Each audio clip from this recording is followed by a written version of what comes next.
Sanipuwersa ang lokal na pamahalaan ng Bungabon at DTI o Department of Trade and Industry sa pakikipagtulungan ng DILG o Department of Interior and Local Government sa paglulunsad ng livelihood projects para sa mamamayan ng bayan ng Bungabon. Ayon kay Brigida Pili, Provincial Director ng DTI, ang programa ay nakatuon sa holistic approach na tuturuan ng bawat isa na matuto mula sa training hanggang sa marketing. We deem to make it a holistic approach from training to production, to marketing, to financing, and even giving them the equipment they need through our shared service facility. 5 araw ang itatagal ng training na kung saan matututunan nila ang paggawa ng pabango, tsinelas, kugon, cosmetics, dim sum at herbal soap. Humigit kumulang sa 300 ang nakipagpartisipa sa programa. Si Carmina hindi na pinalagpas pa ang pagkakataon na matuto siyang makapagsimula ng maliit na negosyo.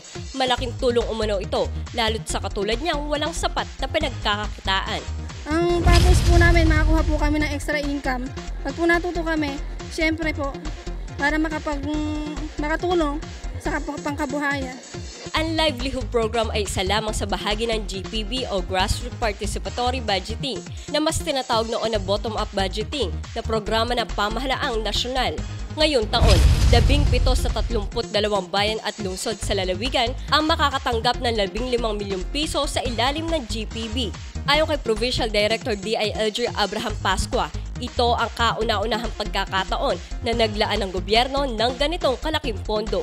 Ito yung kauna-unahang programa ng gobyerno na kung saan napakalaki ang pondo ang inilalaan.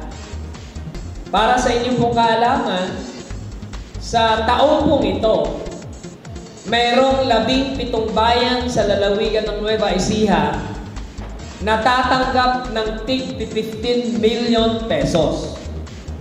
Kasama na po rito ang bayan po ng Bungabon na tatanggap ng 15 milyon peso. Ayon naman kay Mayor Alan Gamilla, malaking tulong para sa kanilang bayan ang pagbibigay ng dagdag pondo para sa kanilang pamahalaan.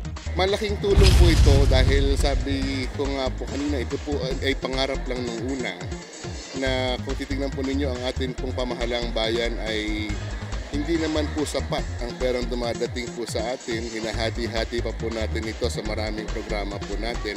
So malaking bagay po na meron po kami, recipient kami ng DUP. Sa susunod na taon, inaasahan na ang lahat ng bayan at lungsod sa lalawigan ay masasakop na ng GPB. Para sa Balitang Unang Sigaw, ako po si Danira Gabriel.